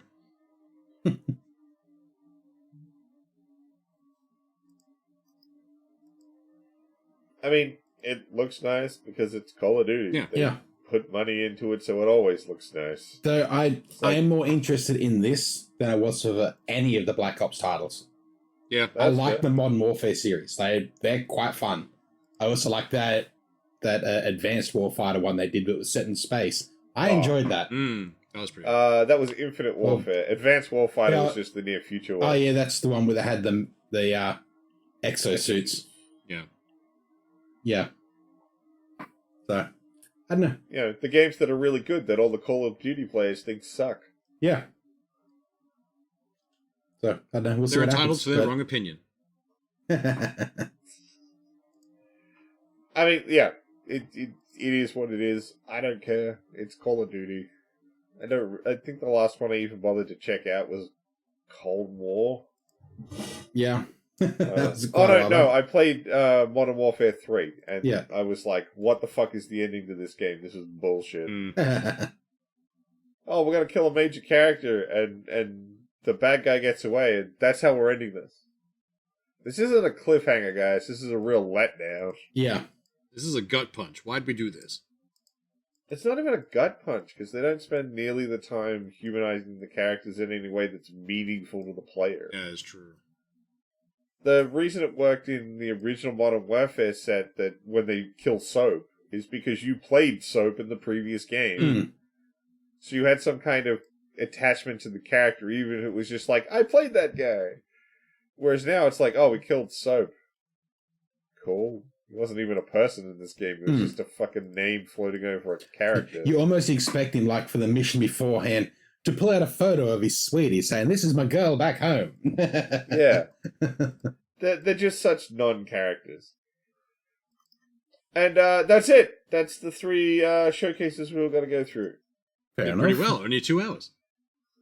Yeah, it's quite a bit. Yeah, we're coming up on 2 hours. If we can kill 8 more minutes, we'll take 2 hours. And like I said, that doesn't count Nintendo or any of the piles of lesser ones. Well, not lesser. Lesser feels the wrong way to say it. Smaller, more niche showcases that were out there. There's a lot more talking head stuff out there somewhere. Well, it really comes down to how much you do or don't want to listen to a dev talk about their thing. Having dealt with devs all through the way of like high school, of university, no, I don't care what they have to say. Well, see, like, I think it's like when you're talking about something bigger like Halo or something, it's like, I don't care what your devs have to say. I'm really sorry. It doesn't fucking matter to me. Yeah. But when it's like one guy who made some weird, niche, interesting thing, I can see value in getting him in front of a camera. Yeah. If it does have a weird helmet on. Yeah. Yeah. That just feels more like it means something when it's one of those smaller ones. But when you trottle out, person number 486 that we employed to make this thing, it doesn't have that personal touch, and I find it harder to care. Yeah. Yeah. Especially when it's like a big game, because it's like, cool, what did you work on? Oh, I worked on floor textures. Anything else? No, just floor textures. Okay, why are we talking to you? Because I'm the one who said yes. Yeah. Yeah. Well, that's the other thing. Most devs are very introverted. They don't want to be in front of a camera. I remember when they, when they, way back when they did the first Unraveled game. Long ago. And they brought the guy who came up with it out on stage, and he's coming out, looks like he has Parkinson's. Yeah. He's either super scared or so jacked on his own adrenaline that he can't stop shaking. Yeah. it's so cute because he's just like, oh, it's just some guy and he did a thing and now he's scared to be on this stage. Just a guy who would much rather be at home drinking Monster in front of his own PC right now. Yes, just because you've made a thing that has become extremely popular doesn't mean this person is good in front of a crowd. Maybe and more often than not, it means we don't like crowds. Go away. Mate, that's the time when you want a quiet room and maybe do a taped interview. Yeah. But yeah, they're the big ones. Like, there's like a whole pile of small ones. Like, there was one that was just like games from India and stuff like that. There's some really cool shit out there if you want to go have a look at some of the other stuff that came out.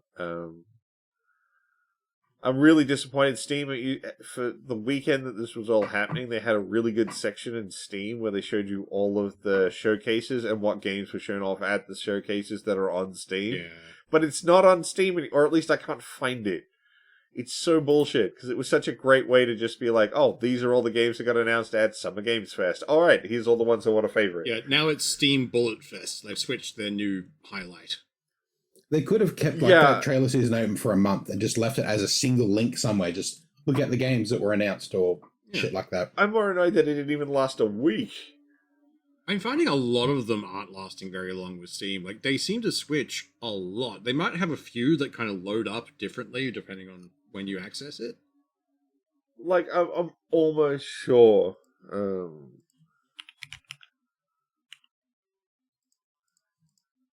All I'm seeing is like, Bullet Fest. I know they have like sections to the way their storefront can be. Like, you can have like something still going, but not on the front page. It's just like, I'm annoyed that this was a thing that was there, and it was perfect for this episode where it's going to be like, go to Steam, it's all right there. Yeah. And then it's just fucking gone. And I don't know why. It's so like, what are you doing? I mean, I can see Valor Mortis because it says, because I played Code Vein. That's always fun. Yeah. It is still here. Where? But it's buried. I don't know why. That's weird. But yeah, no. That was a decent run of trailers. Yeah.